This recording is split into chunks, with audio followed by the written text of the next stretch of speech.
Escape the dungeon!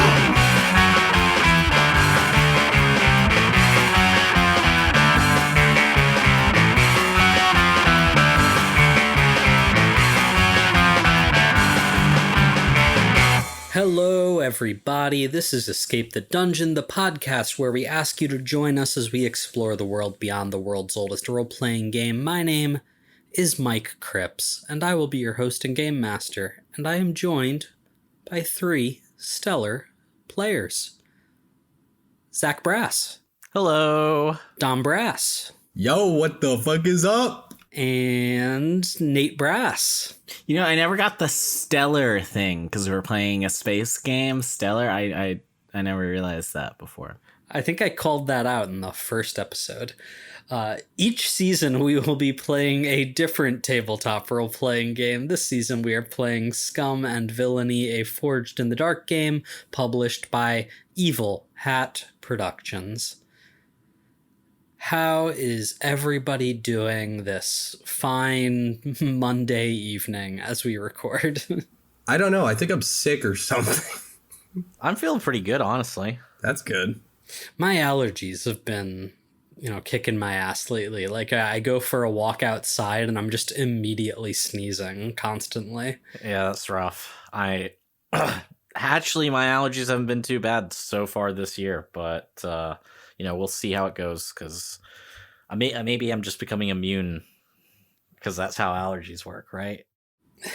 For sure. And I have never had allergies and never will have allergies. I suffered for the first 32 years of my life, and now it's like, all right, you've had your time. Well, you know where my allergies weren't very bad?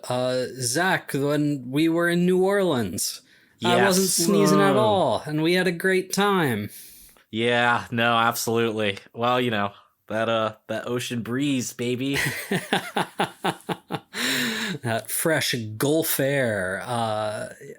Zach, you and I, we went to New Orleans recently with some friends of ours for my bachelor party, and I know the listeners are going to be like, wait, Mike got married like 10 episodes ago. I'm like, come on, man. We've talked about this. We're recording these episodes in advance. You should know this by now. But it was a super fun trip. Yeah, no, it was awesome. It's the food, man. Great food. Great, just city to walk around in. What was some cool food you guys ate? We went to this Caribbean Cajun restaurant, and Zach, you and I, we both got the goat curry, and that was really good. I think you were telling me about that actually, Zach, because I was like, "What, goat? All right, let's go." Spent a ton of money on food. Yeah. Great trip. We went on a super fun ghost tour. Shout out to Donovan, the tour guide. He was great. Yeah. But, I was thinking about that trip today. And, Zach, that was a trip that you and I went on. And Nate, you and I have gone to Gen Con a couple of times. And Dom, I'm starting to feel like I'm leaving you out of these things. So Dom, where should you and I, just the two of us, go on vacation? Where do you want to go, bud? Alaska. I don't know. We'll go to Alaska. Fuck this. I hate this. Whatever, dude. Whatever. What? I'm trying to reach out with the olive branch or whatever that saying is. No, this is crazy. This is wild. I want to do something special with my good buddy Dom, and this is how he treats me. Okay, well now you're making me feel like a dick. Okay, I don't like these. Now the audience knows why Mike hasn't gone on a trip with Dom. I hate whatever, dude. Whatever. I don't care. I want to kill Space Kraken. This is nonsense. Dom doesn't like the pressure of personal questions. Okay. I don't need to go on vacation. Okay. I value the spirit of the game. Okay. Because we get to go to magical lands every time we get on these computers. All right. This is way better than going to friggin' New Orleans or Gen Con or whatever goofy stuff you guys do. Just not into vacations, huh? Boom.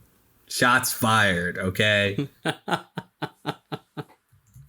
Well, funny thing is, Dom, is that this episode is coming out on July 31st, 2024, which is like the start of Gen Con weekend.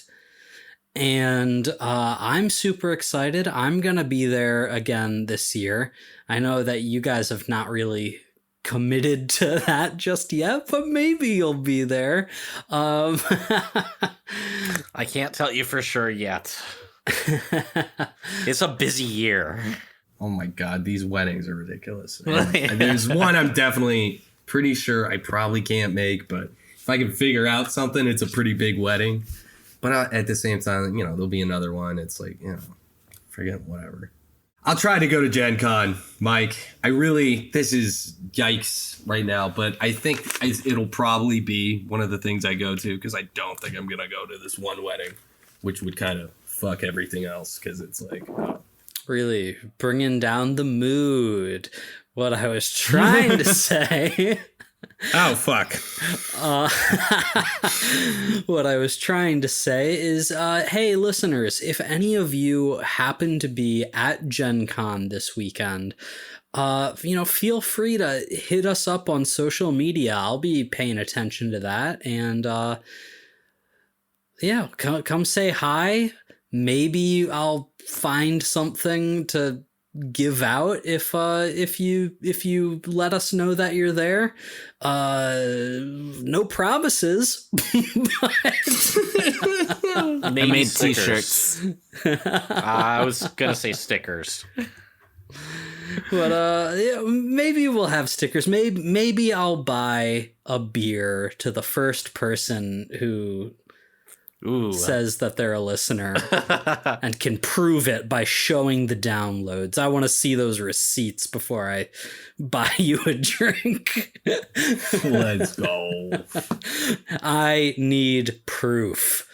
Doesn't the fact that they know about this at all, is that not proof? I mean, really? No. What if their friend told them? No, somebody could have told them. We're wildly popular. Yeah. We're all over the X. X, the everything app. Hit us up for your banking needs. Oh, no. That was a bunch of nonsense. Was it funny? I don't know. Let's play our game.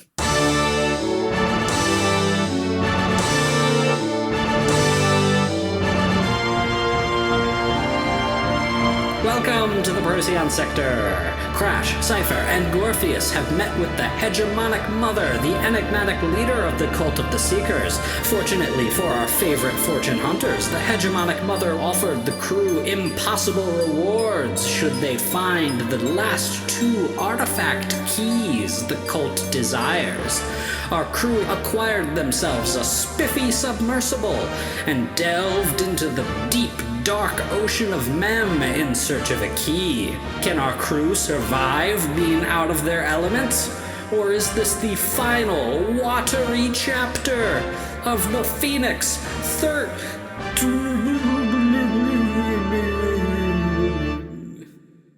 The 3 of you are on a submarine that you have acquired for the sole purpose of descending into the oceans of Mem to hunt down and destroy a Chantry of the Agony that is also a mutant way Kraken, to get a key that you know to be hidden away inside it. You are also joined by your favorite new NPC, Kulakt, the scientist from the Cult of the Seekers, who is manning the sort of like science terminal of the submarine, checking, scans and numbers.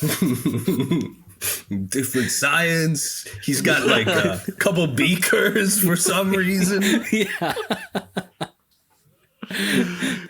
He's testing the levels. Yeah, this submarine is you rolled really well on acquiring the asset for the submarine, which means it's like decked out with basically everything you need. And I'll remind you that you kind of have two banked like specialty things that, just like with your own personal load, you can kind of call out as you think you need them for what those things might be. So just keep that in mind. I think one of them we agreed we were going to get a mini fridge. You guys are, locking on your weapons on this mutant way Kraken, this like orange glowing, many tentacled, single-eyed eye that is also a mouth monstrosity that is swimming and almost like crawling with its tentacles across the bottom of the ocean of Mem. It has not immediately noticed you, which has put you in a controlled position to engage with this thing. I want to shoot a harpoon at its face. No, wait. Let's Wait. Do we want to talk about our approach here, Cypher? Or are you just going to... We should definitely shoot an explosive harpoon at its face, not just a regular one. Yeah, I mean, I think this thing's got... It's got torpedoes, it's got harpoons, it's got tracer rounds, it's got, all kinds of things on it. So you tell me what you think you've got and how you want to use it. So I was thinking we start by harpooning it in the eye to hopefully blind them a little bit. Well, see, I was thinking I totally am down for shooting in the eye. I just think we should shoot in the eye with something explosive. Well, I think we do explosive shots. Torpedoes? Yeah, torpedoes. Torpedoes just aren't as cool as harpoons. Fine, we can do a torpedo. Well, no, I mean, we can harpoon it as well, man. Yeah, we'll harpoon it after we shoot an explosive something. I mean, I don't face. know which one makes more sense to do first. I'm just saying, like... Well, while we've got the elements of surprise. I figured you use the harpoon. You want that to be a good shot because you lock in. And then the torpedoes, they hit. Yeah. Because now it's like, now we're homing in on it. It's just stuck, right? You rope harpoon that, boom. And then boom, boom, boom. You slam it with torpedoes. But I'm fine with sneak torpedo. But I don't know how evasive or necessary that is. But... I can't see why if we can just hit it with torpedoes first, I can't see why we can't just hit it with torpedoes later. So I say we go harpoon. I feel like torpedoes are longer range weaponry. You shoot it with should we be having this argument in character? No. Look, you shoot the torpedoes at it as you approach, and then in its confusion, we can get up close and harpoon it so that it can't escape. It's just simple physics. Captain, I am the greatest pilot in the galaxy. I can get us close enough that we can harpoon it right from the get-go. Well, why don't we just shoot it in the face with some missiles first? And I don't mean missiles, I mean torpedoes. Because what if we miss? I got you there.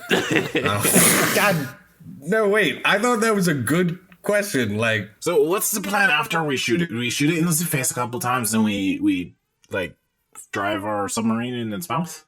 Like immediately? Well, kind of. So we do that, but first we harpoon it so that it can't escape or go crazy different places, and it's just here in one place, and it'll be easier for us.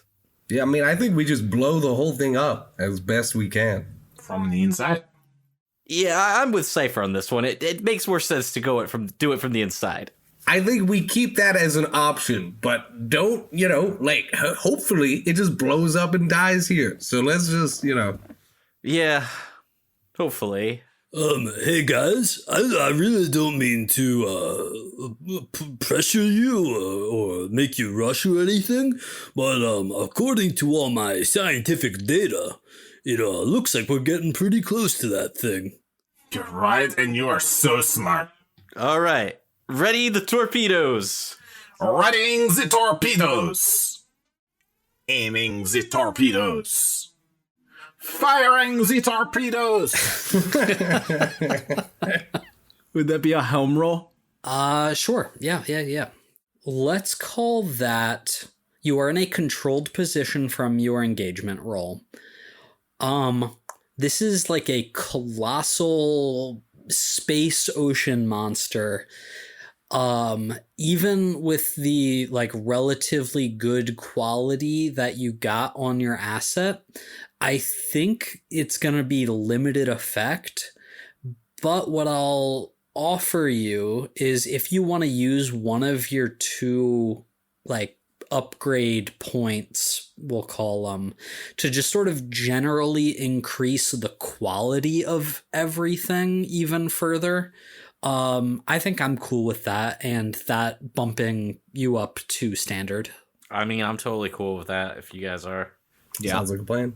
Okay, sounds good. So you still have one upgrade point left, but everything you've got is of superior quality now, and so that will be a risky standard helm roll. I have a ability called Exceed Specs. While on board a ship, you may damage a ship system you have access to in order to gain plus 1d or plus 1 effect to a roll. Do submarines count as ships? I suppose they do. Here's the thing with this particular ability. Like, when you are on the Phoenix 13, that's very easy for me to adjudicate because, like, there's rules for what damaging a system means. We're kind of just winging it with this submarine thing.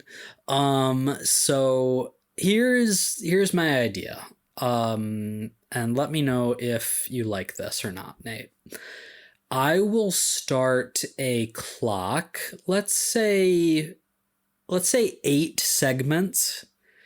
And we'll just call it submarine integrity. And when that clock is full, you basically have no submarine left. And I will tick off one segment of that eight segment clock as part of this ability. Oh, terrible idea. On to the next one. No, I'm kidding. That sounds awesome. I'm down. Yeah, I was gonna say, are you kidding me? This is easy. Yes. Right? Cool. So ad hoc little rule. I would like to use that ability to take some damage to our ship to make that great effect. Okay, so 1 of 8 segments ticked, and you can make that a standard great. Do you have a devil's bargain for me? I suppose I could, because that whole special ability thing's not really a devil's bargain. That was a Mike's bargain. Here's a devil's bargain for you.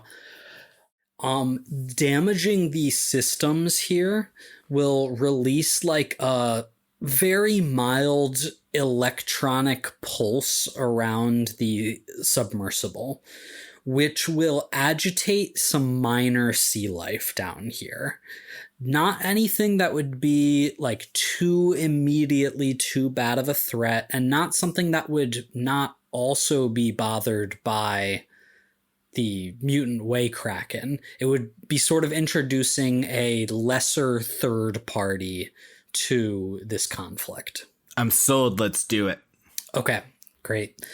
So as you go to fire your torpedoes, like a bunch of like little, wormy things start rising up out of the silt and the soil here at the ocean floor, and they're just like long tubes with eyes at the end of them, and they start like pounding against the side of your submarine. That's gonna be a 5. That is a controlled 5. A great 5. A controlled great 5, yes. With a controlled great 5, you hesitate. You can either like realize that your torpedoes are not quite locked on perfectly and pull back and try a different non-helm based approach, or you can just go with it and take a minor complication. I'm gonna go with it. Okay, so your targeting systems like aren't working perfectly, but you fire, you damage the system slightly. There's this burst of electricity. Worms start rising up out of the ground, but the torpedo does fly through the water and makes direct contact, not with the eye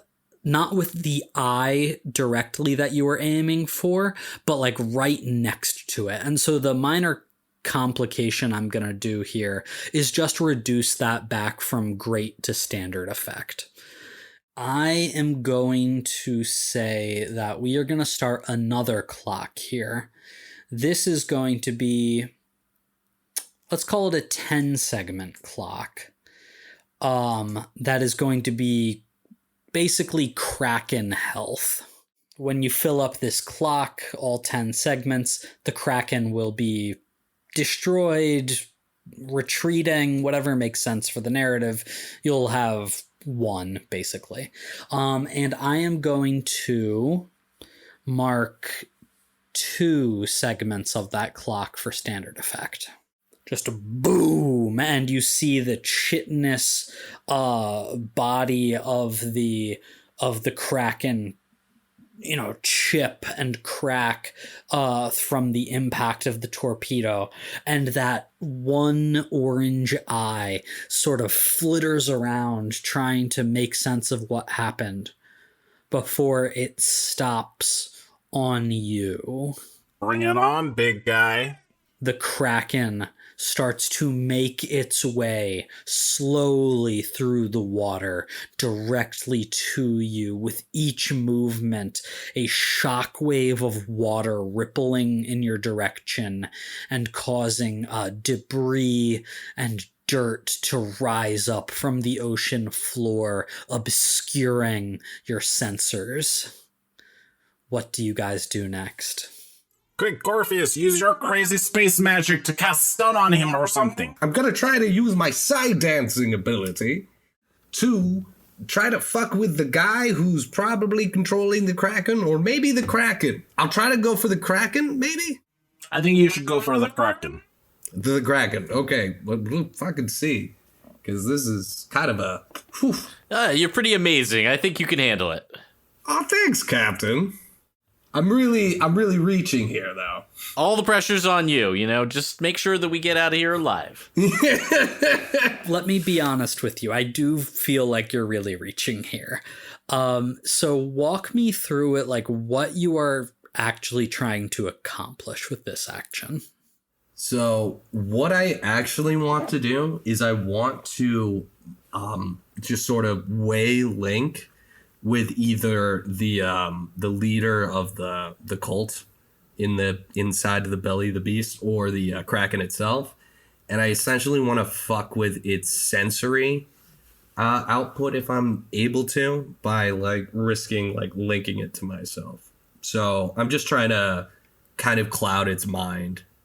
You tell me. I mean, you said either the leader of the agony or the Kraken. Which are you going to try? Let's go with the Kraken. Give me an action roll for this. I will roll a tune. Do you have a devil's bargain for me? Sure. I've got a devil's bargain for you. Your psychomagnetic powers are going to surge as a result of this action and is going to further damage the submarine integrity. I will mark 1 segment off of that clock. Ooh.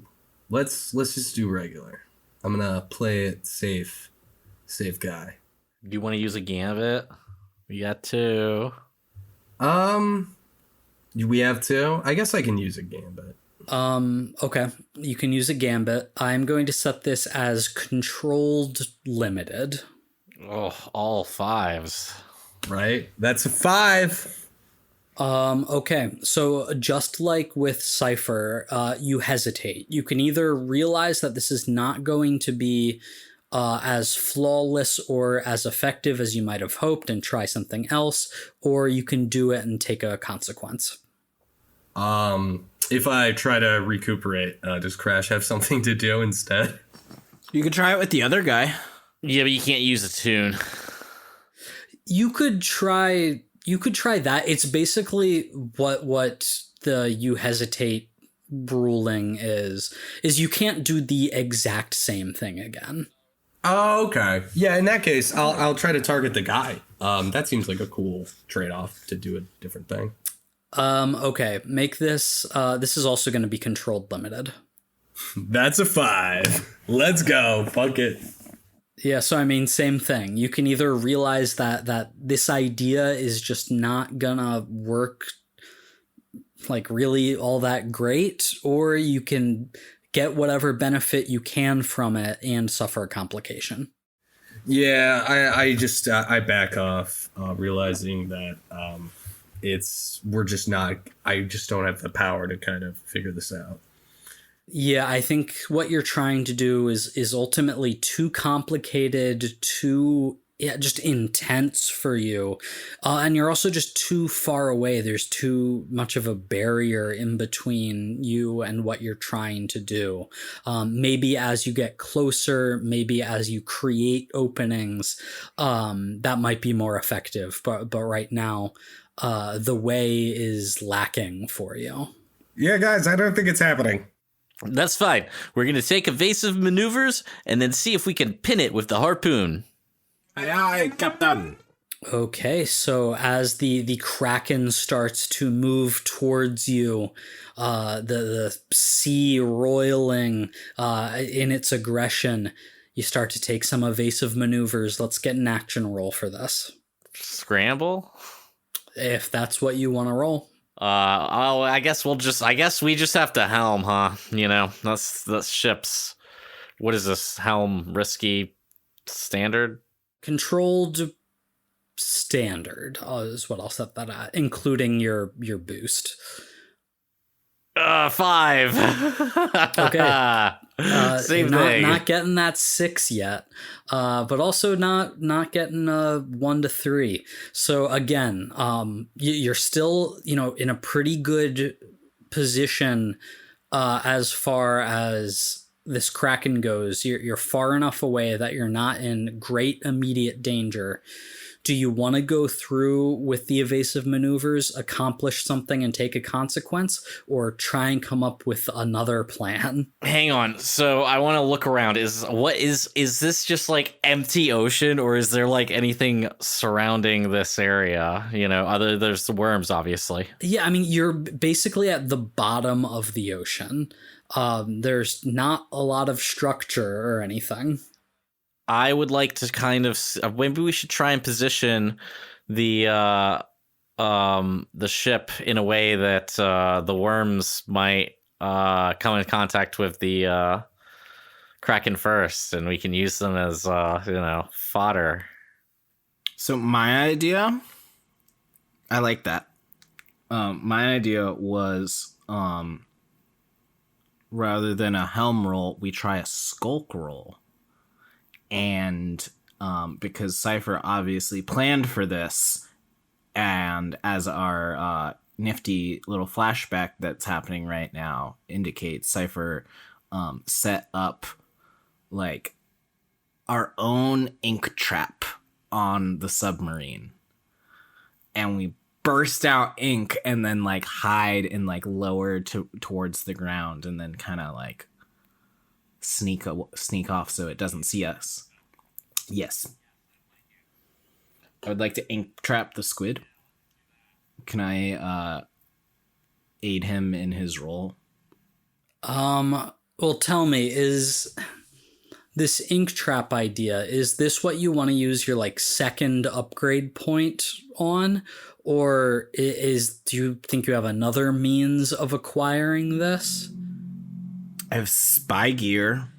I don't think a underwater ink trap is included in spy gear.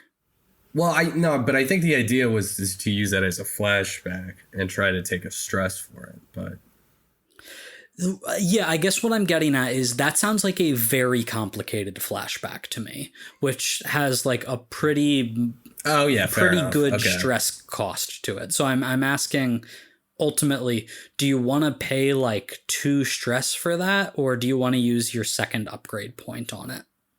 I would not like to use the upgrade point. I'll take the stress. Okay, like I said, that sounds like a pretty complicated flashback. You would need to figure out how you were going to get this, how you're going to get it set up. We're on a water planet. There's ink everywhere. Yeah, I mean, you just Classic. use some kind of black, terrible fluid that's biodegradable and, spurt it out I of oiled them. Yeah, exactly. Really environmentally friendly. So I would like you to mark 2 stress for that flashback, and I think I want an action roll for it as well. Something like a rake roll, maybe? Yeah, I think that would work. Okay. What's my position? For these kind of roles, there's not really position. We'll call it risky standard. That's a 2. So it doesn't work. Oh, nice. It's really just a glitter bomb. That merchant swindled me. Here is what I will say for a 2 on that flashback roll. You get the ink traps, you get them set up, they go off. And while it does create an opening for you now, it also seems like it has just made the Kraken angrier as well.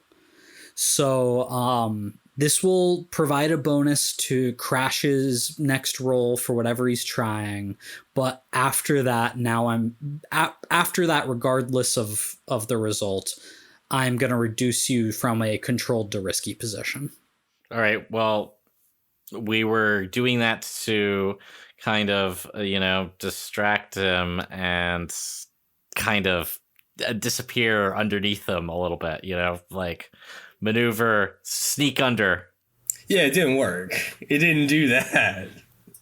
I mean, how you said he was kicking up a bunch of debris, right? You think we could swoop under there? Yeah, I mean, between the debris and the ink, it seems like you have a pretty good opening for just kind of disappearing. So if that's the intent, give me an action roll. All right, skulk. Skulk works. You are in a controlled position right now, but that will change imminently. So give me a controlled, and I'll bump you up to great because of the flashback as well. A controlled great skulk roll. Awesome. I'm going to use a gambit. Okay. 6/6, double 6, Boom. critical. So that is a critical. So as you disappear into the silt and the ink and the darkness of the water, you go directly underneath the mutant way Kraken.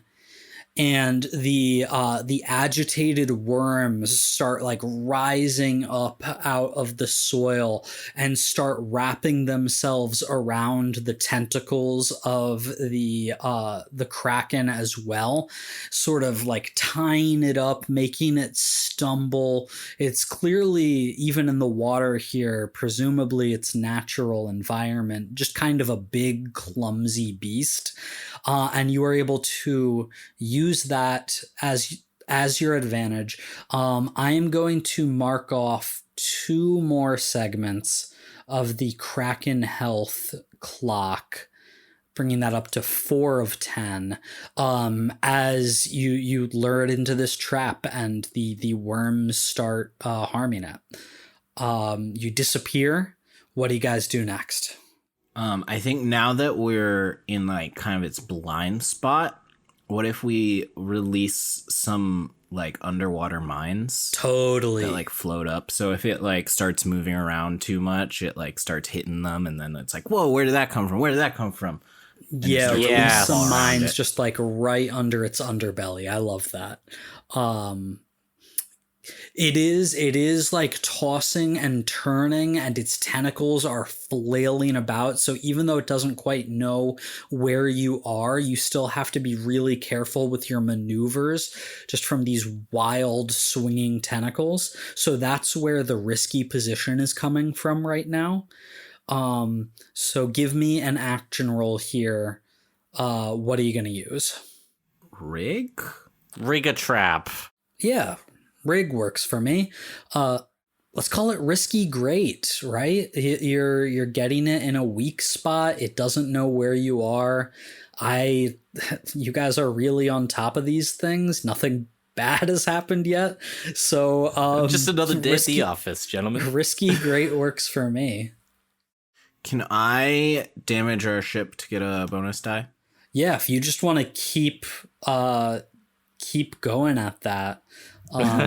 Yeah, you continue to damage the ship. I'll bring that to 2 of 8 segments, but you can get your bonus die. That's going to be a 5. A risky 5 is you do it, but there is a consequence. Here is what happens. You release the bombs.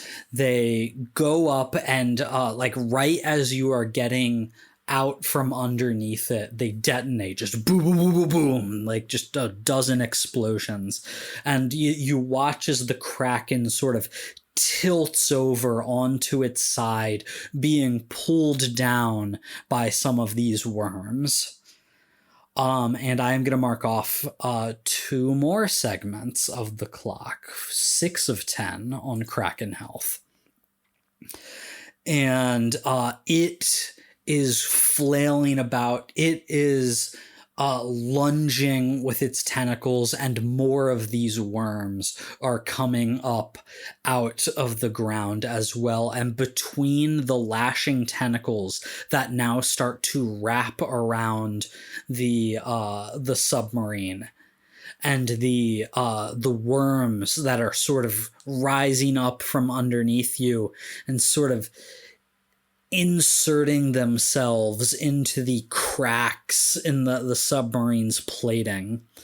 I am going to mark off 2 segments of the submarine integrity clock as well, bringing that to 4 of 8. Ooh. All right, so here's the plan. We should pin each of its tentacles with a harpoon. Sounds sick. No, I like it. Like, I like where you're going with that. How many tentacles does it have, though? I don't know if it's practical. Hey, Captain. I don't mean to alarm you or anything, but my science data is telling me that we're at about 50% capacity. We gotta take this thing down quick or we're gonna be kaput. Good point. So well said. We should go for the eye. Yeah, want to harpoon its eye? Absolutely. Face it, right in the storm. The eye of the storm. This is our storm, gentlemen. Yeah. I want to man the harpoon. Unless it's manned by the helm. All things in ships are manned by the helm. Fire away. No, I mean, it's the helm action. Oh, yeah.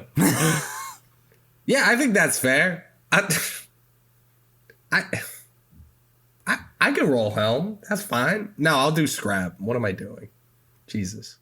Okay. If you want to roll scrap, we'll call that risky standard. That's a 6. That is a 6, which means you just do it. No complication. You get a gambit for risky 6. And the Gorpheus, the harpoon flies true. It flies blue. I don't know. Why not? You make direct contact. In the water, right? Yeah. My There we go. dumb thing We made planned sense. this. The harpoon makes direct contact with the glowing orange eye of this cyclopean kraken, and you watch as glowing possibly radioactive ooze just leaks out of the injury, and there's just this horrible shriek that like shakes the submarine as it blasts through the water. Ugh, that cannot be good for the environment. I think the best time to go in would be now, right? Just go in right now while it's surprised. We can blow it up from the inside after we take out the cultists. So, what you're saying is we go straight for the mouth, maybe shoot a couple torpedoes while we're, rushing in, and then we just kind of like the dusk knife, we just boom right on in. Boom right on in. Except obviously this has to survive so that we can get out. You're the only one that can breathe underwater, and I'm not even sure you're waterproof anymore. I'm definitely sure that the warranty is void. What are you talking about? We do have to make sure to collect the way. It's part of a key, right? Yeah, that's why we should go in now before we blow the whole thing up. Anyway, we really don't have that much time to have this conversation. Let's just do it. I'm already doing it, Captain. The eye that is also a mouth is wide open as it shrieks in pain from this harpoon. So you have the perfect opportunity to launch yourself inside and make your way into the depths of the Kraken. So somebody give me an action roll here. All right, I guess we'll helmet, right? Right in there. You wanna go for it? Sure. Helm roll right into its mouth. Okay. Give me a risky great helm roll. Great. All right. Yeah, you've got the perfect opportunity here. So make it count. I'm totally using that gambit. Yep. Double 6 again, baby. Let's go! Yep, plus we get another gambit because never tell me the odds. I generate gambits even when I use them. Oh, that's cool. Another crit. Okay, so yeah, you flawlessly rocket the submarine through the water. You detach yourself from the tentacles and the worms that are trying to restrain you, and you propel yourself right into the opening of the eye mouth. And suddenly there are fluorescent orange, fleshy walls all around you as the submarine just continues. Hey, Kulak, you got a Geiger detector, right? In all your gizmos there?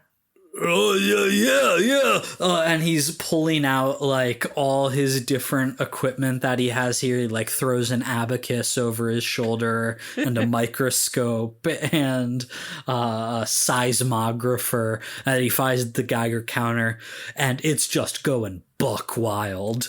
It's like, oh, this is maybe not so great, fellas. Are we sure we want to be in here? We're going to be really quick. All right, Cypher, you heard him. We got to be quick. I'd like to have kids one day. Oh, yeah. Jeez. I think you would be a great dad, Captain Crash. Oh, well, thank you. That's very sweet. You're a sweet man. And the submarine continues plummeting down the like combination esophagus and eye socket of this thing. Ooh, weird. And you feel like almost the side of the submarine is sizzling, like maybe there's something acidic in here as well. But eventually the submarine lands and it skids to a halt in a large, fleshy, open chamber. And as it comes to a halt, the organics among you again start to hearing that similar chanting song that you heard in the depths of Lithios. The song of the agony. Oh, not this again. It's like elevator music. Yeah. Like really, really fucked up elevator music. Look, when it's been stuck in your head for hours. Yeah, I don't know. It still creeps me the fuck out, dude. They just gotta add a little jazz, some horn to it or something. You know, maybe spruce it up a little. I mean, who even wants to be in a cult with this monotonous? I mean, Was Crash about to say make it sexy? Maybe if Bobby O were still alive, he could introduce the agony to space ska. It's a friggin' cult of demon, like, Cronenberg, space Cronenbergs, right? Like, look, just because they're a cult doesn't mean they can't have good taste. I'm just saying. If anything, their life's so miserable, you'd think they'd want the music to be at least a little better. I don't think that's their kind of thing, man. Well, obviously it is. Listen. I mean, not good music, obviously, but they're into music. You'd think they'd... I mean, look, whatever. I'm just saying, this cult obviously sucks for more reasons than just the reasons you hate them. Okay, but I think my reasons are good reasons. Oh, yeah, for sure.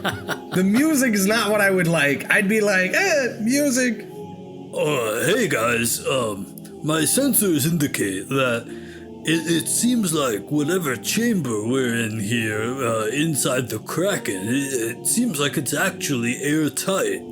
I think you're gonna be okay to get out there and walk around if that's what you want, but please be careful. Cool. Well, I definitely do want that, but shouldn't we wear like a spacesuit or something for the radiation? Oh, definitely. Yes. If you don't do that, you are going to get fucked up. All right, great. Good call. Good. Glad to see we're on the same page. You know, I'm really glad we brought you along. You should really hang out with us after this. Yeah, honestly, I'm kind of glad we brought him along at this point. Anyway, you keep taking your readings and, doing whatever else you're doing with all that abacus and stuff. We'll be back. I'm gonna put on a spacesuit. Same. I'm gonna put on a spacesuit and grab lots of bombs. Yeah, I was gonna say, I don't remember specifying this, so I just put myself on normal. Yeah, we might have skipped that. So if you guys want to set your load level now, since we forgot, what load level is everybody going to be at? Heavy, baby. This is the time. Okay, well, yeah, I mean, yeah, I'll just do heavy then, because, yeah, this is the time. Like, legit, Gorpheus is not usually, well, he's always... Sieging a radioactive Kraken? Yes.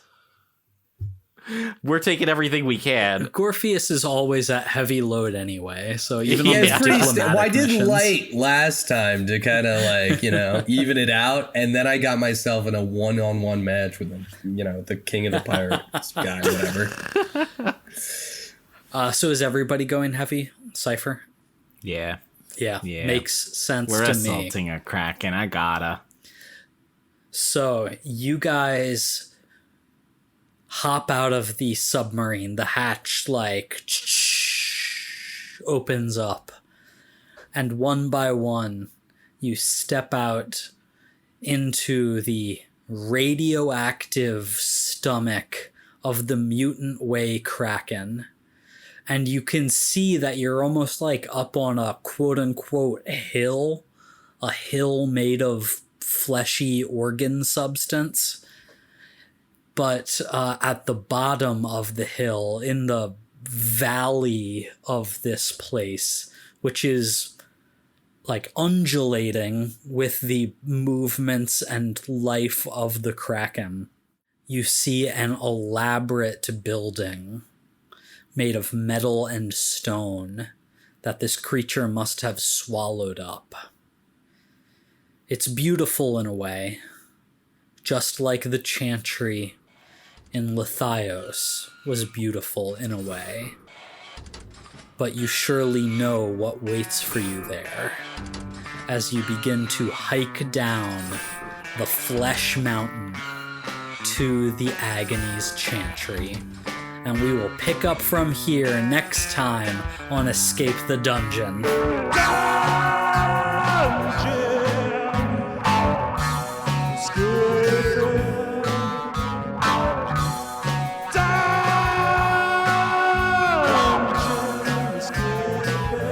Thank you for listening to Escape the Dungeon. Escape the Dungeon is created by Dom Brass, Nate Brass, Zach Brass, and Mike Cripps, with editing and original music by Tyler Nate. If you enjoyed this show, please consider subscribing and leaving a 5-star review on your favorite podcast app.